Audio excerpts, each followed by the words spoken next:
مساء السعادة والخيرات. يعني بما ان اللي زي حالاتي كده قاعدين في البيت، قلت نشوف بقى اختراعاتنا ايه. انا شخصيا علشان اعرف استنى لراس السنة بضرب القهوة دلوقتي، بس في ناس خرجت وفي ناس قاعدين، فقررنا اننا نعمل حفلتنا مع نفسنا.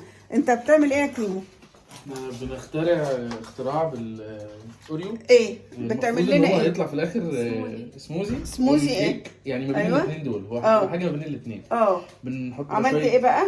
اوريو وكيكه. أيوة.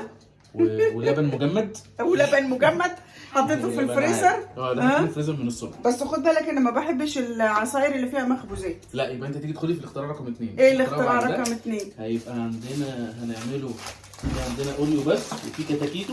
ايوه، كتاكيتو ده تديه اخده مع القهوه. ايوه، بيفكرني بايام زمان لما كنا في اعدادي. وفي مور. ايوه، وانت ده هيبقى عملت اختراع رقم 2. الاختراع رقم 2 ده هيدخل فيه ايه؟ هيبقى هنعمل فيه مور وممكن كتاكيتو. ايوه، نحط معاهم الايس كريم. وانت يا جنب بتعملي ايه؟ الاختراع رقم 3. ايوه احنا قررنا ندخل السنه باختراعات. ايه السمورز ده يا اللي جوه الفرن ده؟ ايه ده؟ بسكوت عليه أيوة. شوكليت ومارشميلو. بسكوت عليه شوكليت ومارشميلو. وهنعمل ايه؟ هنحط عليه بسكوت هيبقى زي ساندوتش. ايوه. وانت يا اينو اخترعت لنا ايه النهارده انت كمان؟ انا بعمل شاي بلبن. هنودع 23 بشاي بلبن. شاي بلبن دي تعرف الشاي بلبن ونستقبل 24 بشاي بلبن. طبعا هنعمل هوت شوكليت بس بعد الشاي بلبن. اوكي، اهم حاجه. طيب هخلص القهوه وبعدين شاي بلبن. اضرب شاي بلبن وبعدين هوت شوكليت. في بطاطا. أيوة، فين البطاطا؟ لو سمحتي.